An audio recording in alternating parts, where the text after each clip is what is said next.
I just read a tweet by the amazing god of coaching, Marshall Goldsmith. Man is brilliant, wrote some of the best books on self-improvement, self-help, improving your life, and coaching that there are. With this tweet, it says, "You are not defined by your age. You are not too old. It's not too late. You are not defined by your age.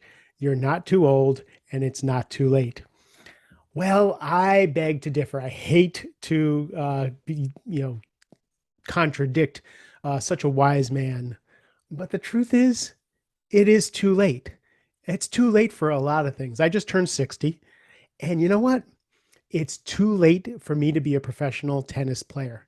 It's too late for me to be an ultra marathoner. It's too late for me to do a lot of things that I thought I would or could do.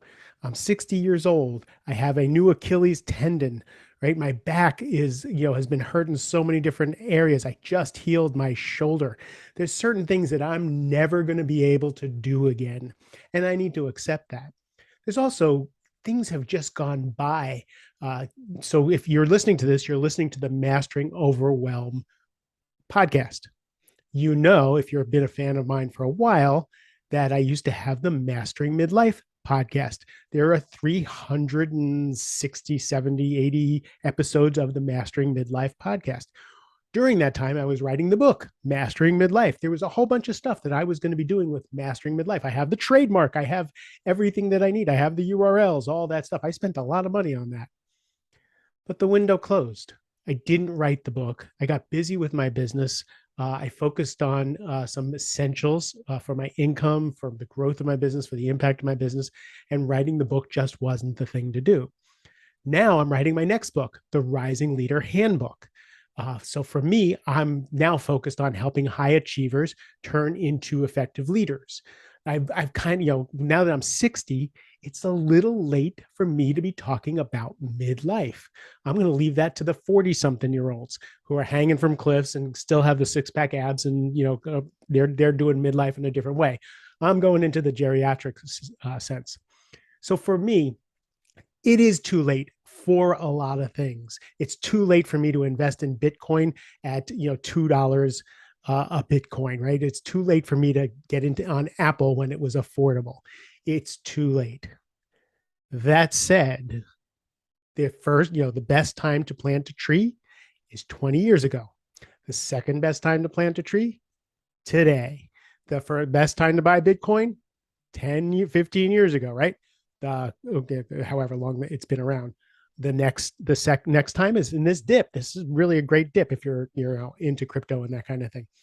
So if the second best time to start anything is now, then it's not too late to start now and see what you can create. So again, I've been talking about this and thinking about this, and now that I'm turning 60, what do I want to do with the next decade of my life? And I decided I'm going big, and I'm starting something new, right? The Rising Leader Handbook is what I have juice about. It's who I coach. It's what I do all day long. I take these high achievers who are you generally bulls in their china closet. If you're listening, I'm sorry, but sometimes you are. Teach them manners, teach them executive skills, teach them leadership skills, right? And take all that energy and focus in a good way, make them really, really effective. So I'm excited about that. Would I have liked to have done that 10 years ago when I first became a coach? And I was told this is what I should be focusing on. And I focused on some other things because I was interested in other ways.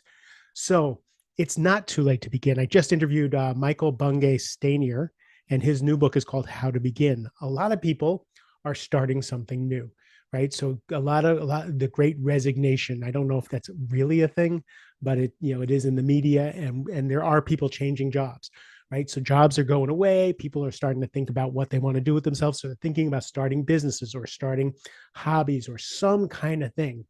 And Michael's book, How to Begin, is a great way. Pick it up, figure out what you want to do, how you want to do it, are you committed to it, all that stuff. But beginning is now. I was part of a workshop where it was really, really intense. And every time you said you were going to do something, I'm going to go home and make this phone call, or I'm going to do that, they would say, life is now, and they'd slap their hands, life is now, and yell at you and shame you. And it was a lovely program. I really didn't like it. but they did have a point. Life is now. Like, I don't know if I have tomorrow. You don't know if you have tomorrow. We don't know what's going to be happening. So, what is it that you want to do today? What is it that you can start on? What is it that you're interested in?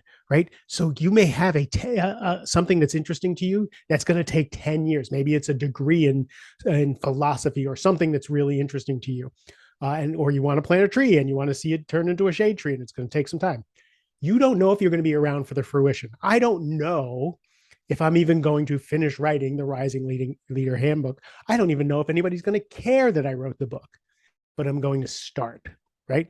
Best time to start 10 years ago, second best time to start today. So I'm curious, what's going on in your world that is interesting to you that you want to explore more? What do you want to create? What do you want to begin?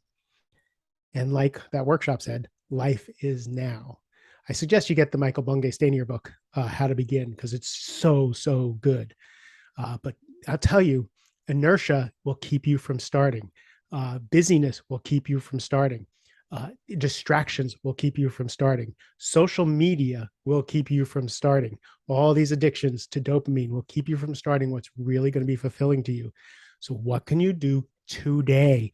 Today, what can you research? What bookmark can you put on your browser?